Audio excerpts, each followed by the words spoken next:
Hi, this is Soren Ondolf, CIO of Blue Orca Capital.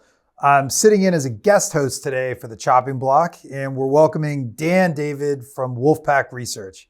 Hey, Soren, how are you? Dan, tell us what you got. What do we got? We're short B. Riley today. B. Riley is a second-tier investment bank that dove headfirst into the speculative mania of 2020 and 2021, which worked during the mania period, but it didn't work so well in 2022 when they got smashed in the face. And it's not going to work well in 2023, in our opinion, as we see from our research.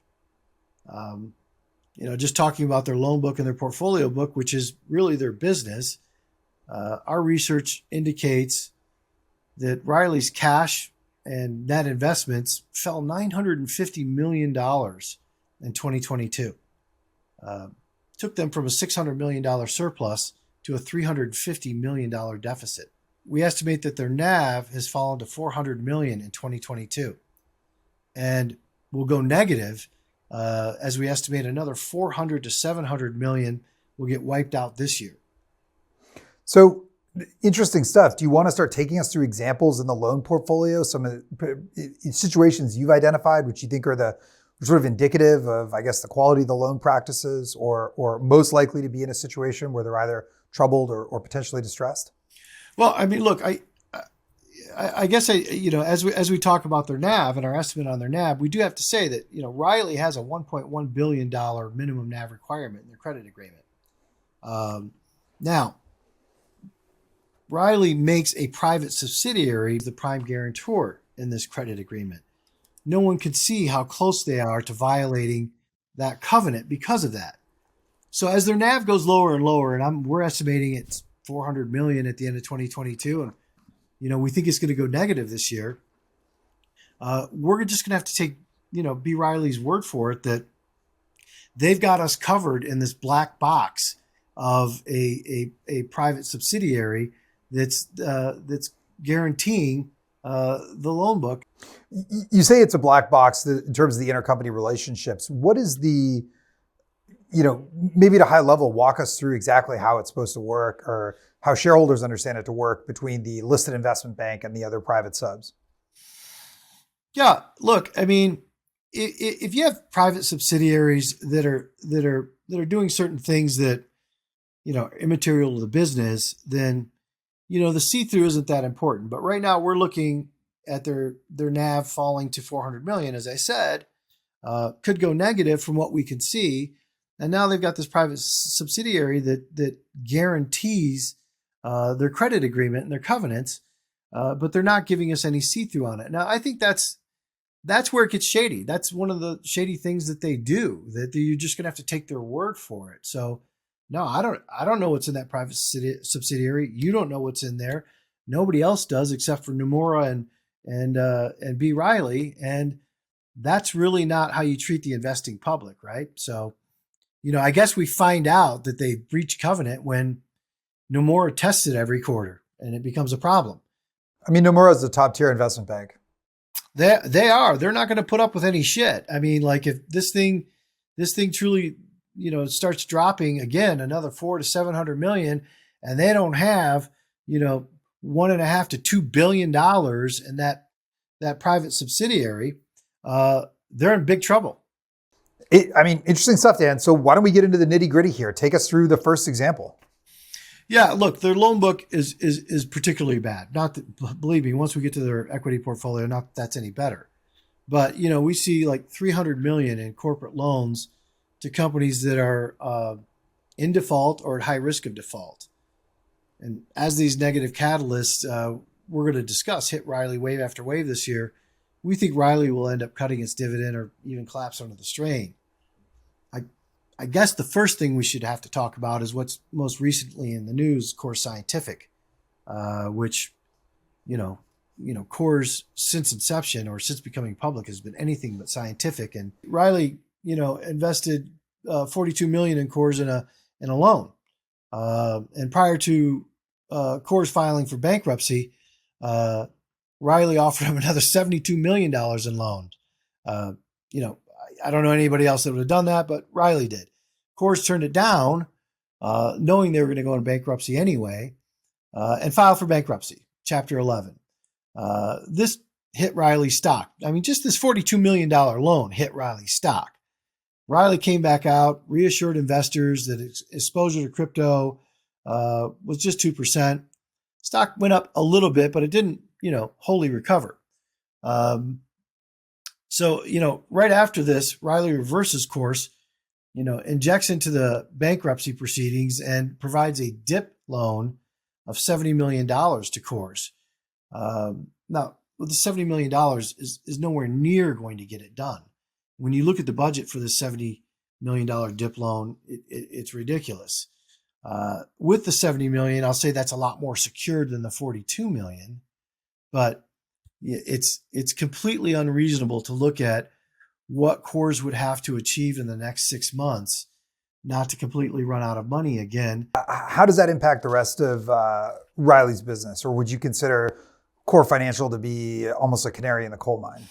Yeah, well, that and GREE, which we'll discuss next, are kind of canaries in the coal mine of what RILY's willing to do. I mean, you take this DIP loan of $70 million and it's risking, good money after bad. They're not going to get the $42 million back, in our opinion. I mean, the $70 million in DIP loan is a lot more secure than the $42 million. But if you look at the details, which a lot of people don't, they just look at the headline that, Coors was given a bit of a lifeline here. The DIP budget is totally unreasonable. It assumes a 7-fold increase in hosting revenues over 6 months. Like they're supposed to go from, what they did a little over north of $1 million a month in hosting revenues to $7 million a month in March. Why? How? And it doesn't even account for increased power costs or CapEx or OpEx. The budget assumes revenues from mining will stay flat despite losing market share since they can't buy additional miners. So they're not going to keep their same hash rate. So why do B. Riley investors care about this? Because they're gonna have to take a write down on Coors in the coming quarters. Yeah, I mean they're kicking the can down the road. That's going to be one more write down. As I was saying, I think $300 million of their loan book is in jeopardy. I mean, these are companies that are either in default or at high risk of in default, and this is one of them. To look at the financials and the situation that Coors is in, and to see a banking institution come in and say, okay, well, look, they only have $900 million in debt in their capital structure, and $273 million of that debt is financing to Bitmain, which is really the only place you can get miners. So they're not gonna get additional miners to get themselves out of this. I mean, if we're generous and we assume they have a 20% increase in hosting revenue, it'll still run out by June. So they're going to need more money. And again, I've got other companies that are indicative of this that roll up into that $300 million number. Why don't you take us through another example of potentially impaired or either default or on the verge of default that you think B. Riley investors or shareholders? Yeah, there are 2 or 3 examples in there that I think are particularly egregious. Like one of the biggest dumpster fires is a small loan, $11 million loan to Greenridge Generations Holdings, another bit mining company. Rather than seeing this as a sunk cost of $11 million because GREE missed 2 months payments, is in fire sale mode, and had already sold most of its miners to another creditor, needs to sell land to pay off some of the RILY debt.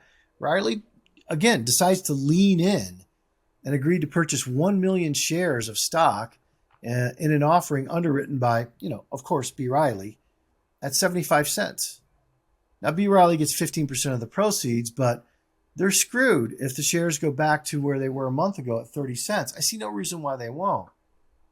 If you get into some of the bigger loans, Excella Technologies owes $75 million. It trades at 6 cents. It failed to make a payment to a creditor in January, and it has until February 19th to make up for that, to pay. And its trailing 12-month losses are $125 million. How are these guys coming through? And then you get into Riley SPAC.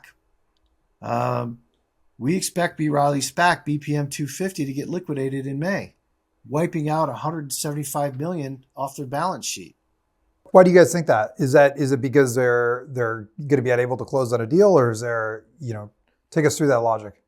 Well, I don't think they're going to be able to close on the deal for a couple of reasons. One, in the general macro environment, SPACs are out, right? The activity is down in general. But even if that wasn't the case, if you look at B. Riley's last SPAC, BRPM, 125, it was horrendous disaster.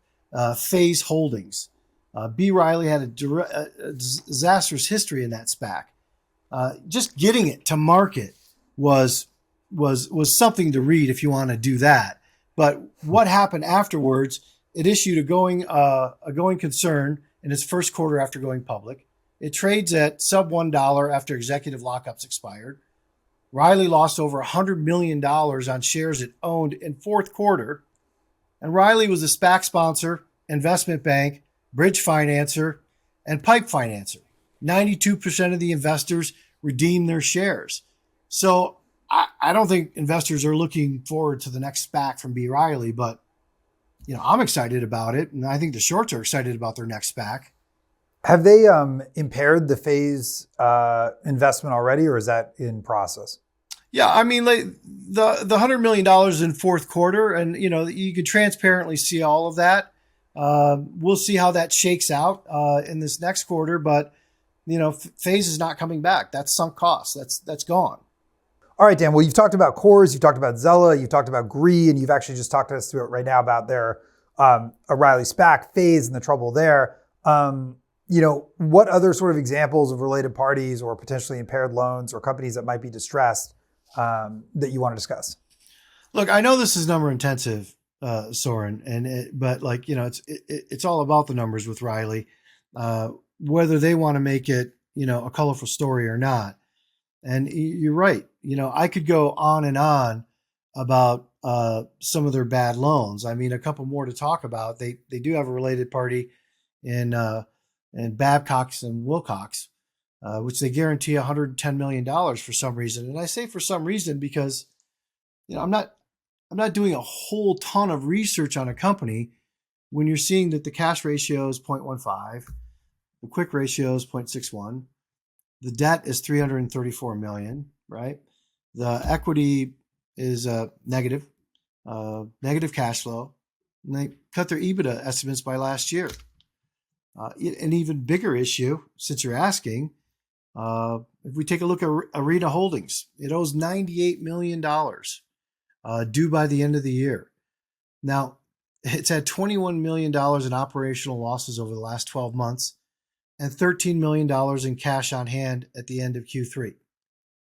So really a lot of this is just once you're able to get into the loan book, which is not that easy to find, by the way, because, Riley doesn't disclose much of their loan book. You've got to go into Edgar, do a lot of searching for it, and then go into these companies and see what they disclose about the loans. And that's where we're able to find this information that we don't think the market, there's no way they've fully digested it, because I've just gone through $300 million that looks very, very shaky at best.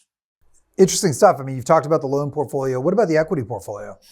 Yeah, it's just as bad. It's not saving them, really. I mean, B. Riley lost $400 million in its equity portfolios last year in 2022, and it added $500 million in debt. Some of the highlights, going through those. B. Riley's largest equity portfolio, B. Riley Financial Inc., as disclosed in this 13F, you get a little more see-through with the equity portfolio. Its largest portfolio had a negative 45% returns. 30 out of 31 operating companies had a negative return in 2022. 20 out of 31 operating companies recorded free cash flow losses through Q3 of 2022. 12 out of 31 of those companies, 40%, discuss going concerns within the last year, and we see 6 more headed in the same direction. So, what's going to save them in their equity portfolio? This leaves their dial-up business as their backstop. Have we talked about their dial-up business? No, tell us about the dial-up business. Yeah. Well, look, these are fantastic businesses in the 90s. You look at Riley, they bought Magic Jack and Net Zero, Juno, which is, rolled up in United Online 5 years ago.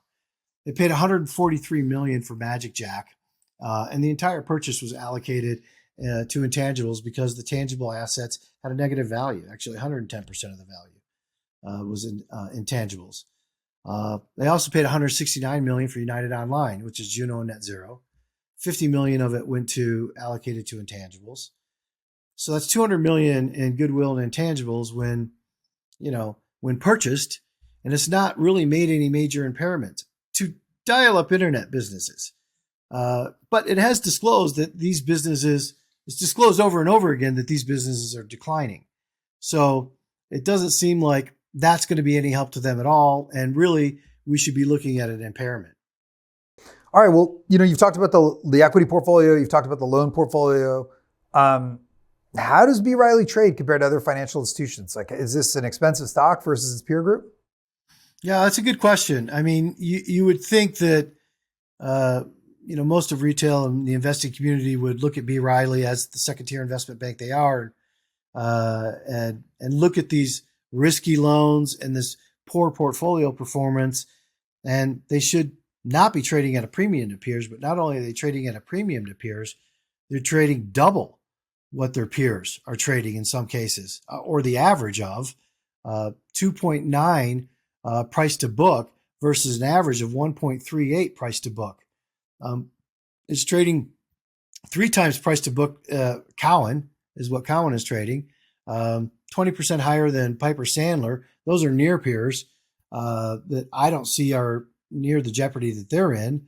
And then you put in Jefferies, Goldman Sachs, Morgan Stanley. I understand they're much bigger banks, but these things are also trading at like sometimes 3 times less than Riley. It makes no sense, other than Riley offers a dividend that I don't know that they're going to be able to keep up with. And if that NAV that we're looking at, $400 million at the end of this year, starts to continue to go negative this year and lose even more, and we have to count on some private subsidiary to bail us out that we have no see-through on, I can't see why they trade at a premium. Sometimes when you look at companies that trade at a premium, it's because of they trade at a growth premium. Do you think that their growth trajectory is going to continue vis-a-vis, I guess, some of the more established peers? Or do you think a lot of their earnings have been in a really punchy or frothy part of the market that they're going to have trouble replicating going forward? Oh, I definitely think they're going to have trouble replicating it going forward. I mean, look, if Riley looked at last year and basically said, okay, fine, we're going to really have to tighten our belt. We're going to have to cut the div. We're going to have to get rid of some of this bad debt. And we're going to start growing at a moderate rate again. I could maybe see that, but they're really leaning into it. I think their hope this year is that 2023 is going to be 2021 all over again, or 2020 all over again. And it's just not. I mean, interest rates are continuing to rise, especially with that last jobs number. That's not going to help out B. Riley. These bad investments are not going to get better in this environment. So as they continue to make these loans and their NAV goes lower and lower, there's going to be more questions about their ability to be a going concern, certainly about their ability to pay a dividend. I guess they're going to pay, they're projected to pay $120 million in dividends this year. I don't think that's going to happen. So when you talk about what you say medium to near term catalysts, do you think that, let's say they have additional impairments, is this something where you think there's going to be a dividend cut? Is there going to be an equity issuance? Are they going to raise capital? Does their balance sheet have the breathing room in order to take on more debt? Look, I think for the time being, they might be able to do that.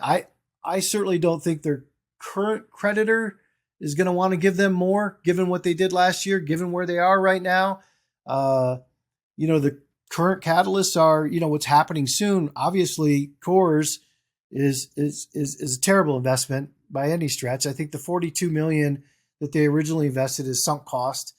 The $70 million they may get back, and their hope that Bitcoin's going to go back to 60,000 a coin is, I think just kind of playing Russian roulette.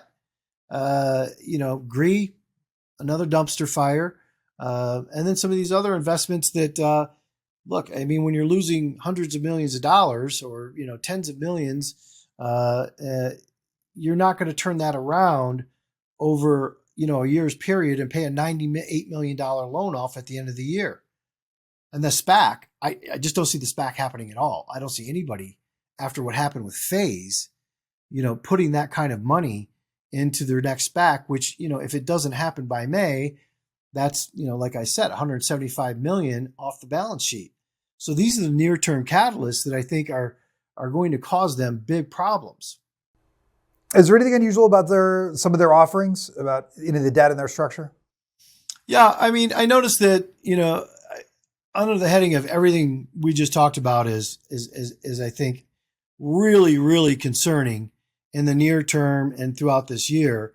We also have to talk about the baby bonds that they've issued, 1.2 billion in baby bonds, and they definitely don't have as much protection as regular bonds, as you know, Soren. They're unsecured. These particularly are cov-lite. They essentially sit right on top of the equity and capital structure. The coupon rate is between 5 and 7%, which, in my view, is completely mispriced for the risk. 25% of the holders are institutional, which means 75% of the holders are retail investors. And it just makes me think for a second. I wonder how many of those retail holders were encouraged to buy these baby bonds by B. Riley's Wealth Management and Advisory Services. I mean, really interesting stuff. If you want to just summarize the, elevator pitch on the short thesis, what would you say?